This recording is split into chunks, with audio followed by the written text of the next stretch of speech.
Salam salam.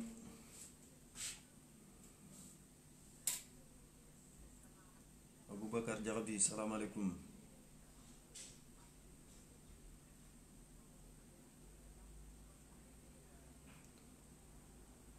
Salam alaikum, Fodi Gassama. Mundu Mediarin. Allez, bismillah, allez, bismillah. Bon. Janembe Duna Kacha Kono. Bonsoir Bitou. C'est pour Rafali réunion d'Obé Mbouloula le 23 février. Inch'Allah ni ala khaytan kendo la aka bundu bele concerné maintenant ta même mana aka concerné voilà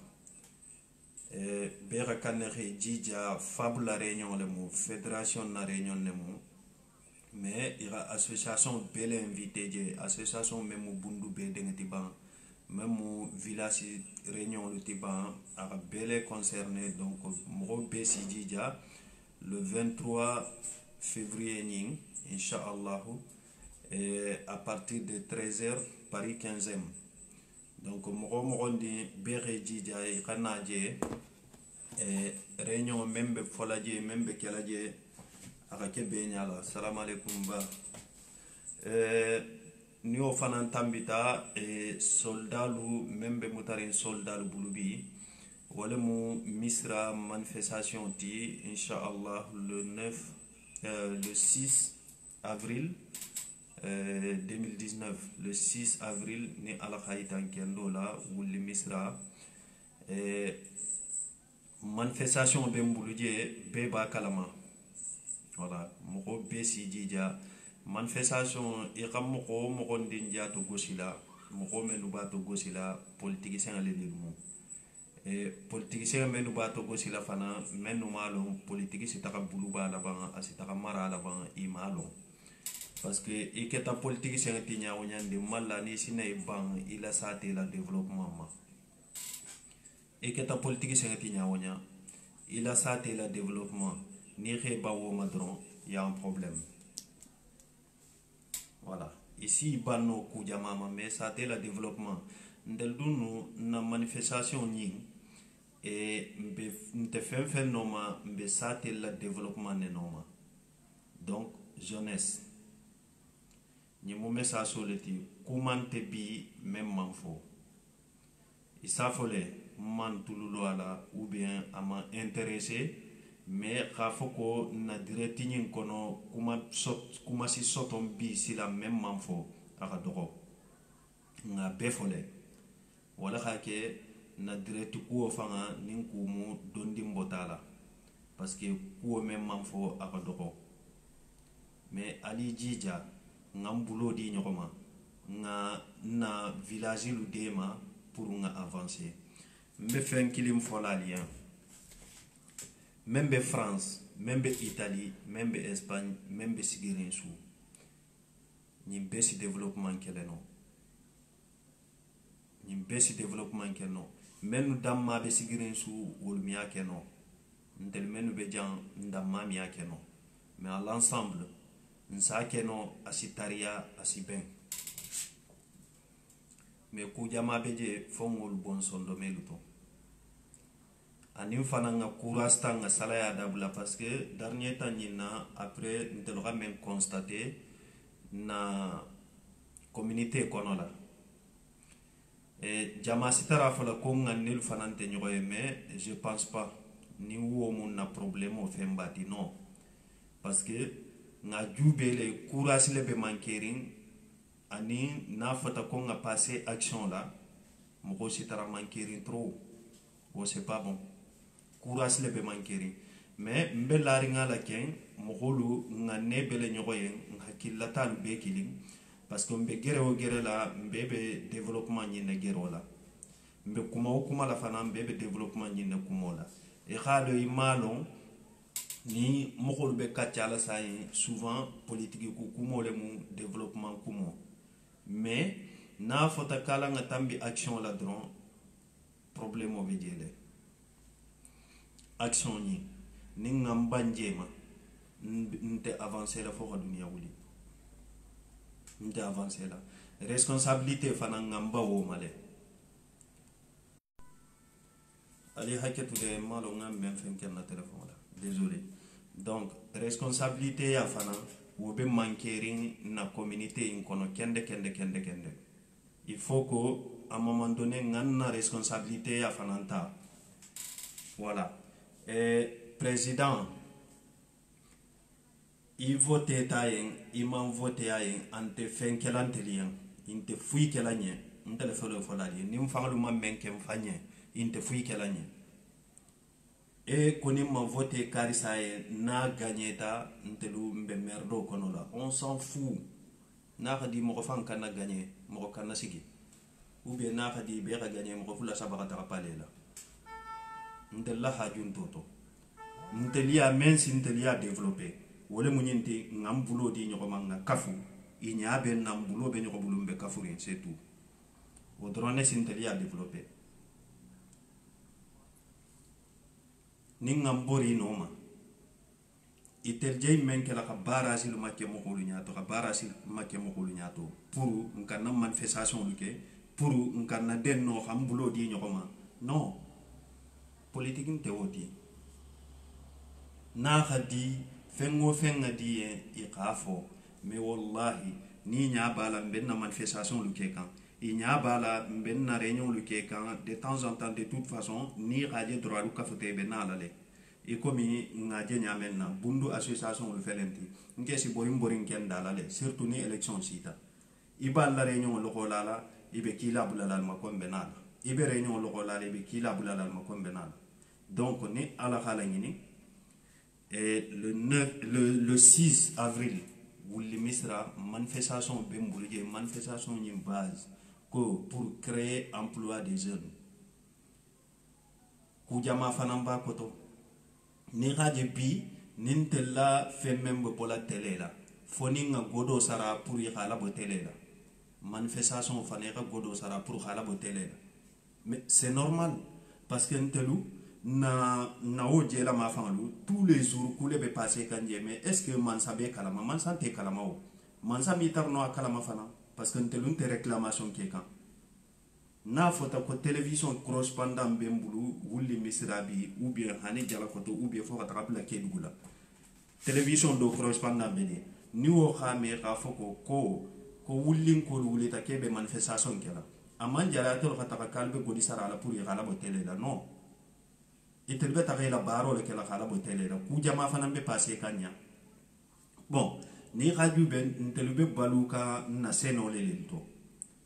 takamala siata c'est vrai be baluka malo la barehe wallahi sene fengelu ni kha bonya frem mi baluno mbe baluka na yiro to men na yiro lu felenti na yiro lu tono do yata na yiro lu banta est-ce que ntel fan lu xam bénéficier fendo to na yiro la ko to non man bénéficier fuito na yiro lu banta wulo kono ndelo xamun sotato moko kutenga le del sina la plupart menu sina nari xana na yiro lu tege wulo kono pour le futo le mo olofo ou bien si kuten ndelo ntem bénéficier la to pourtant nyabe la defane ba tege kan pourtant partout dans le monde ni ra yir tego ni ra permis di mokoma ira kan khayir tuto obligé malaka pourtant be wo nyaale hanim fanan la Sénégal mais ni nata moko joman no kan xaw ko contrôler maire le delumu ni maire lu botaje et c'est foré men ben ko wulo kon mfangalu ka alifati yo tanna et c'est foré bema khebe bay parce que c'est normal aussi ni wol fananu nata au lieu i ka wulo la kanta non parce que ente fen soto la auto wol fanan sakele qalo traficalu noma ibalo la mokol noma ibe mokol mamuta la janne be mokol ma arnaque la janne be dul ma manipuler la mais pourtant mer lu so be wata do bayle no sate ko non ni mer lu bakala ma khafoko et c'est foré nata la baro munyi ni ndati amala o baro ke mais itele nyanta a rappeler la a khala baro ke a kenyama mais antala baro ke kanga a kenyama donc abe mo holu torala dolbe douani nin kala kama dolbe alifati yo tala kama wol tagata sa tu tanda mama ni nata ni kan merlu fana nula dia ni la dia doro ka du wulo kono ka hiro tege pour ta besi tara kalama camion chargé mi tege ko sate mo go membe lori hiro kunya la konta kalama o mi keno camion chargé tege ami tege tilikilin kono ami tege tilifula kono ou bien charbon tege ala nyoko kan camion chargé jani wulo kono la komo konta kalama o mi keno awa alubo alke manifester ngataga na manifestation ke wuli misra donc wulu bebe la kono la deux télévision correspondant radio correspondant ani na wulo menu be tinya kan ndel dun la balu be woleto ani ka emploi créé jeunessien emploi avec créé la jeunessien ma fo jeunesse ka hakilo bo takama ko kan non mais tout jeunesse fananga fen soton na secteur kono la isi baro ke damenna ka fen sotato isi baro ke damenna khela telu san khela samatul san khela balama fanul san o be kanna den takamalalla ni ka korosi immigré menu be boka village la ani immigré menu be boka ville kono na sotolu nde hani kilindi na avancer nyalunte kilindi fona katara mogo memme hakilo to aku iman korosir ke adulala ntelu ni ko domoro abe dending immigré lelilla ni ko fano abe dending immigré lelilla ni mogo men jangarta abe dending immigré lelilla baro khadiye nyaaw nyandi mi baro inventé ne fanye khake ni ka inventé fanye i khake pour i ka fen sotato asibo alaleto donc wonte moko sibulu na kuwo bebe dendim fangle lilla nimbe tonya fala nyoy moko mam fenken na moko dunte fenkela na kuwo bebe dendim fangle lilla et ça le femme donc à un moment donné alanga dokem fanye alanga dokem fanye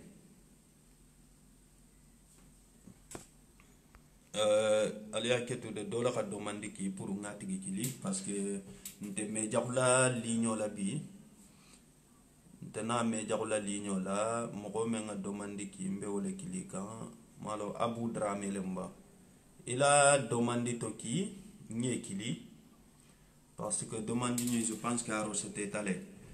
donc immigration nye personne n'est contre mo konte contrôler ngama mais tout simplement il faut que une solution les nyiningala une fois que ntel nata mbe immigration na ntel fan lu khalo ne même ben kanjang ngalon ne fana et munga jam mo ko dia développer i wuli tale galo jeunesse le wuli takalo aninke balu ke bulo di nyoma mais jamman développer ko kasigi kuma nyoma kasigi kakuma dato non il passe ta action le fanana ngajele mbe zileson ni menuma pourtant zileson ibe kelo menna hanin telula kelo bokono la parce que ni radio be impôt ba taxe d'habitation kukuten a bele ba kono la mais pourquoi ibe ou l'état passé khalon ne ko kafole changement keno kafole kukeno min kafonte mo si mi fenkeno kafole si président la sigi itele si président la ba dia ko to ka bula gua ko to donc na ko be mfangale le bul jeunesse lu biten action soldat nin kumu ngayele sate lu kono takari ngayele sate jamale kono mais sate lu silan be la ko be fambulula ni menye gere ike gere fanye ni me gere i me gere fanye parce que silo le mu ka sene ka di mo ko parce que soldat bi nga gero menke un an yin kono la nga gero menke un an yin kono ase mbo kabun mais ala hamelo waseta ndeken si même falien jeunesse alouli sans combat pas de victoire voilà jaran kol sa koni kelo manke kono baka kilimilo population ani président même si maintenant aussi l'on est population le boulot be imbe kan politicien ba président ba député ba surtout ntella bundu ma fangala a député le ban a préfet le ban a maire le ban a besingi be lorin bundu la développement kan ni kumata ni ka wulu ya fe yembi isa fo ko hani ni na tam manipuler isa fo ko hani mfangalu ben turin wo bulu isa fo ka fo ko konta kala mandumba kala malam ben taw kanne bebe kera la fonsi dondin soto koto ije wo intérêt ndigi men ngini kande intérêt général ngini wo khafisa ila personnel woti sege tambe bundun ko lukan nte dula ko temale mbe bundule mangano netalo khata depina député lu fo préfet lu fo maire lu fo hanina dindigi men be koto la ni be ta kanko président de la jeunesse président des jeunes ça fait deux président de la jeunesse bédié président des jeunes bédié ni nous be manipuler les singilo na développement ka mais exemple ta la bani manifestation John re singilo maire président de la jeunesse président des jeunes mogo menu nyantalo la ka kelo ke pour ka sa te développer wala le ko kono ko kelente que la pour ka développement que ça te kono mais c'est bête nta fo kan kha fo ko bani mo da keta sa te o sa te tin sa fo mbe men fo kan gumbe li tato wala ka si mbe men fo kan yinto mais c'est bête c'est con manifestation kha organiser kha fan sacrifier kha godobo kha fan sacrifier kha mokholu sensibiliser kha taga fo kha lungu la tege manifestation ma iko kono kante kela mais aussi sifano nyadi wolele lunu tata ko puru na sate lu khabonyala ke khanna sate lu e galon na sate ku lu noma e galon na développement noma pour nga avancer. Mais est-ce que vous trouvez ça normal? Donc bref, maintenant la lokulabi parce que nga fonya menna kumante kerimbi même manfo kumo bedo fotale. Maintenant, il faut qu'on passe à l'action.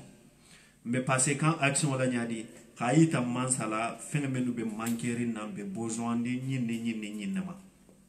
Misra manifestation le 6 avril ni ala kaita kendola pour créer emploi des jeunes parce que ça du bel sai mosi bo bundu akana la formation que wuli misra ou bien akana la formation que kedugu na la moko jangaruta asisagi akataka ya sako maurala akasagi nala o sako makala baro continue mais pour un telia moko ka formation 40 foni ka samba Dakar pour moko ka métier 40 foni ka samba Tamba et solution TB moyen TB pour que la moko samba Tamba ou Dakar pour ta métier 40 mais pourtant on peut combattre pour y métier 40 dollars luyelenya surtout na senefelu be produit la damena aka kem fanlu ya ti kotondile mbanti gale mbagele mbang fo sarale mu fo khatabula findo fo malo a besi senelenya a senedulal fanan beje pourtant a moyen be mansayen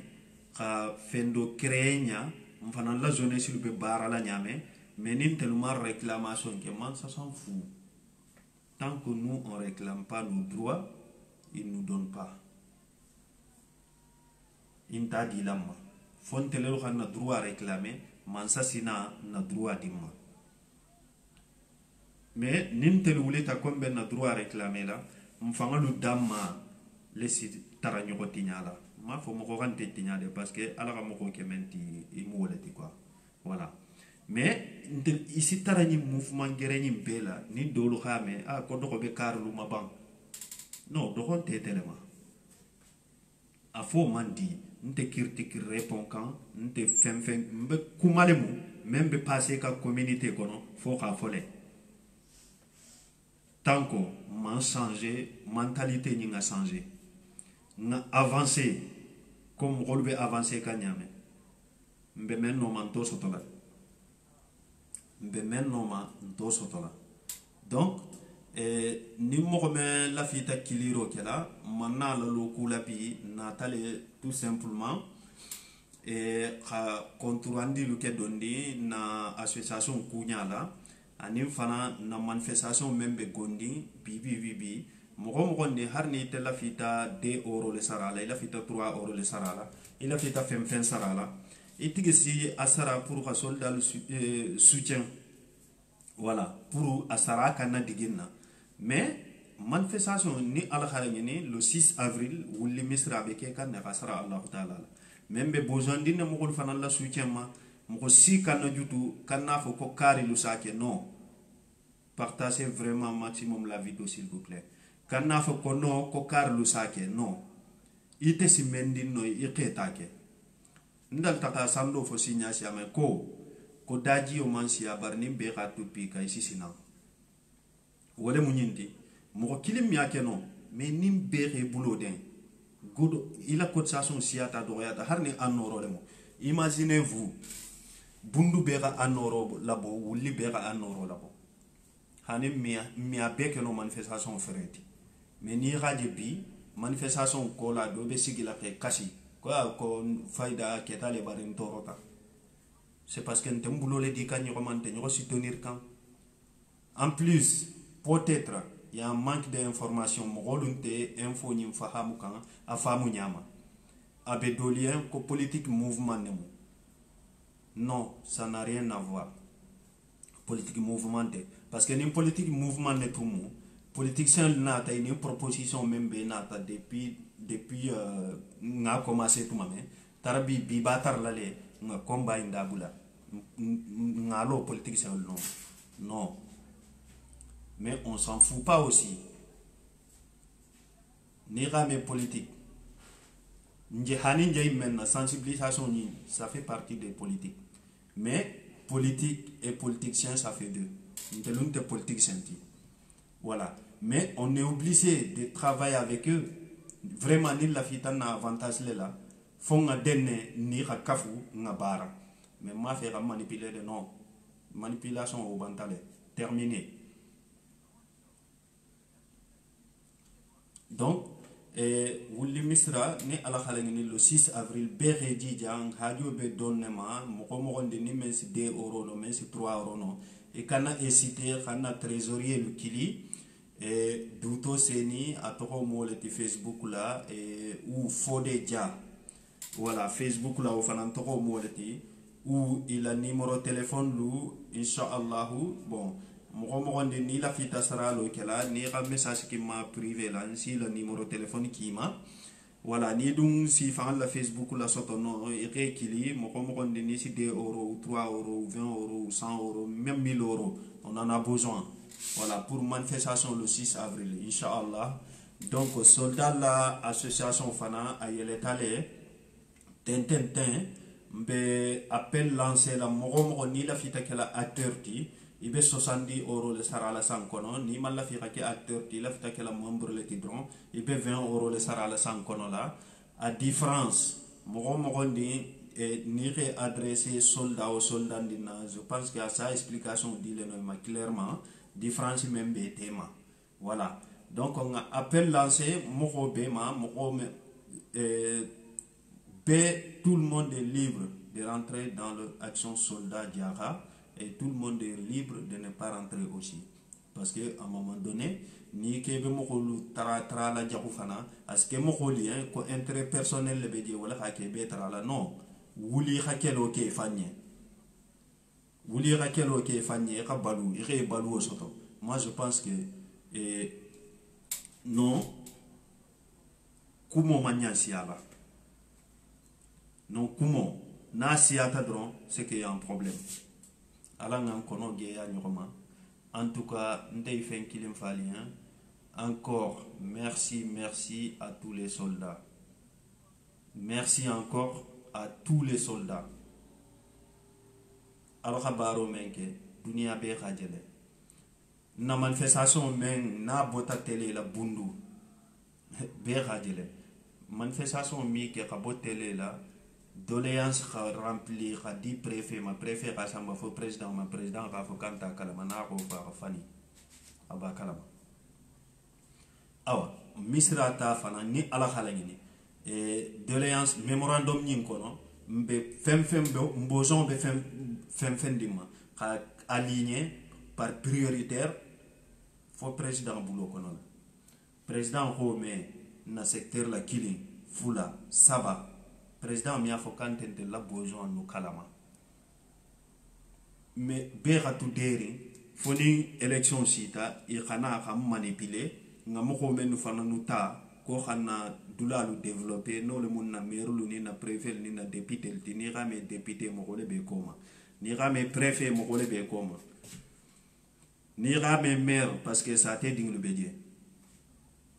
et ni wol dunu ko kebe bulo dun nañu ko bulula pour ntelu kana avancer ni radio be bundu merlu mbe fenkilim fanam folali bundu mume kunakun a merlu e koli karamoko menu sinanari ni sa constaté e comme on te jamen si keno nyin la sate préfet a préfet be e koli karamoko koto e koli karamoko menu khalo e dindi na karanga damuta isa je ke profiter ko ni ngana candidat posé dron si keno jam préfet wala le je préfet yala nalumal lala ala nyangini bundu a préfet be mais école karamoko koto pourtant diplôme tigo mi ke fuiti bundu bi diplôme tigo mi ke fuiti je mais nin bundu dingo bi kabe kala préfet bundu dingle le be saji la ke singilo anya kam khabara sikanya il faut qu'on arrête ça c'est pas bon ke fantina parce que ala du be exemple préfet men jalna na manifestation kha singilo akan kan kami autorisation di mais après tel la manifestation surtout tant que le fanan la préfet o fanangé banne comme autorisation di surtout tant que pour y la manifestation qui sous ta konola mais c'est quoi ça veut dire quoi ça bani la préfet re bang surtout ta re bang o isoton bundu drone kono bundu dingulu ni kesi kuma kon kunintale benin kurti nyuma benin casquette nyuma benin t-shirt nyuma dol ni la mobilolu be Europe kono jam dolu be jigeni yele la Dakar ni Tamba ni ngumbil tema ou be bundu tema ni kesi kuma menye na ka olofo te sa fa no nyene kuninta dunia beti na ka français te sa fa kono nyene kuninta dunia beti sani atel ko kalbe manifestation kala pour Allah sa te la développement préféré ba wola bundu kono hani mo kilim man soton men si taka hey, à un moment donné, dinding sa tignale ke ba kadada. Nintum beje face à face, nsi takanga attaquer. Ya foi ni membe ke la okake. Mais pourtant ni be rebanne. Bundu préfet ni be rebanne ntakata bala ko charsinna. Pourtant au préfet hana man kumala kan pourtant itakata je jour férié le. Ka dossier dada ka diama téléphone ka dossier lu garder faut jour de travail pour ka dossier la nous e bundu talu ko manifestation te kala ka jeune menu ta ke be ta autorisation tala ka ordinateur yele ka fengu listo ita wala ke ga de ka ta demande menke mais préfet de me kuiwe préfet la depuis quand préfet si commune dadano préfet si mun keno commune la depuis quand ka ordinateur yele wala nyin la foraso nyin be au niveau la nyin la ni fania fin préfet mi fui kenon tele faul si ku kenon na sate konon voilà donc à partir de là bundu dinglu ala ngam bulo di nyokoma menu be karanding al khalla candidat déposé nga balien nga voter alien alxake nya maire ti alxake nya préfet ti alxake nya député ti ni mente sigirim bundu ni wonata o safale kabe tulun nanale mfangalu fanan damma sitara jelela nyoko male billahi wallahi nimmi jela nyoko male ala nga jele fe nya dabula à un moment donné ala nga lo mfanye Europe même felenti mana ku manjan développer de ni o le lata khala labang ni o transiban pour y développer je pense que wo ñante nugundi élève sima jan développer ta ñame awam bem ñade nim man passé au silo la mfana ñante développer la alors que mbe fenkilim folali dunia bena sila tembe doto kanyo écrasé ante moko malula ici maintenant na kati khataka la jamana dinglu fakha ante moko malula ante moko sila na a droit avec abenala de ici maintenant isa fakha sans autorisation ni wodunga tara dunia be évoluer ta fontelbu. Bon, cette partie-là, mais comme quand, mon fils a fait le camp quoi. Parce que mon fils a ni rajouté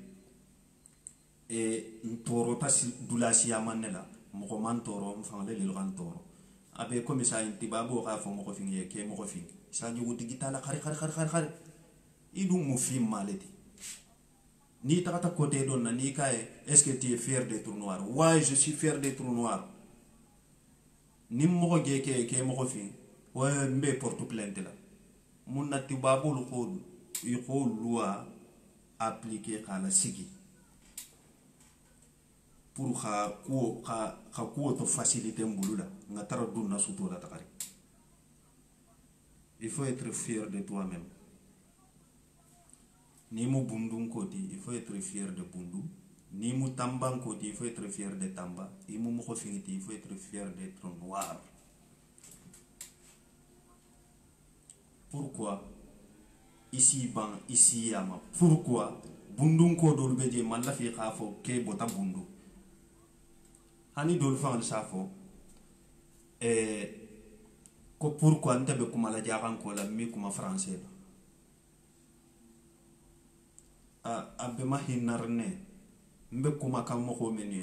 wulu mu jaran ko lelelde dol safo ko action soldat jara ko ho bana khatoko kuten kala pour fululu foka dunia wuli fululu ntalo la no maintena ka fulama mbesila namuna ala ngata katron ntelu be menkela ngoke tron ina taba imanna ba ni dum manna fa nam man sembele soto man kesele bata ni nga keso bata salo no ni man kese bato y a pas de problème intena kande bar ni nga keso bato mo ko lesina mente wolti membe keso bolato nyadi il faut qu'on a un boulot de digne. Bérer la responsabilité à ta. Par exemple, élection n'y d'accord. Mais exemple là, mais nous candidat là, comme président Macky Sall, Ousmane Sonko et Donyin Toro, Mahani Toro, tellement ça m'intéresse pas. Et kawolu jube ita ka fo ko ni vote ta moko kutenyen sai ni maki sigita kante fem kelantelia ok vote ay ni vote ta na sigita abe mun kelanya fui sani isitara fora sindigele lil makontela ira pisti menuke isitara wole lil makontela munna ben nina député la kachandi to sagilali fon kanga yele tanyola a sofeta le dondin quoi ako que moi nte je suis qui pour khafo ko président khamenu fo ko lunte prioritaire ti bundu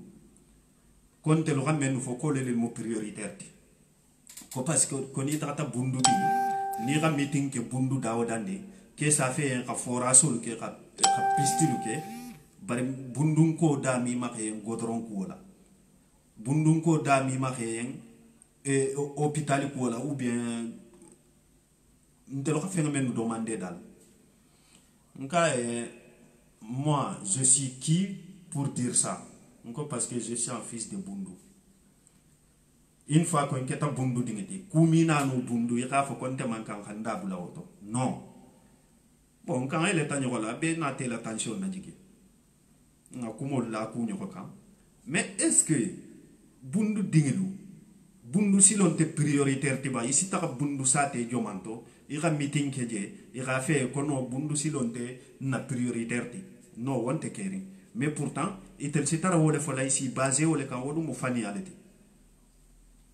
o mo fani afingilati bundu kama fo khafo ko bundu silonte prioritaire ti ko foraso ni pisti nam prioritaire ti parce que wole be politicien lu na ko kono wole be da kono de tilo suyi bole to fokan o mfani alati bundu kasi mo fe donc ala ngam bulo di nyoma ngataga sans combat pas de victoire nin kelo manke se baka killing milo donc jarankolu ala ngam bulo di nyoma ala nga combat ke misra manifestation ni ala sonta le 6 avril mo si kana raté menu besu bere jija ka manifestation yi insister menu bejang al bere jija al la participation di al vidéo partager pour mo ka information je mba fola lien et manna la lokula njana minti jaluke donc ça fait 36 minutes mbe vidéo dan najam mba fola lien assalamu alaikum à partir de là na vidéo de saguna 30-40 minutes parce que nga be fo le silence commenter mam même fo voilà ça ni passer ta action là salam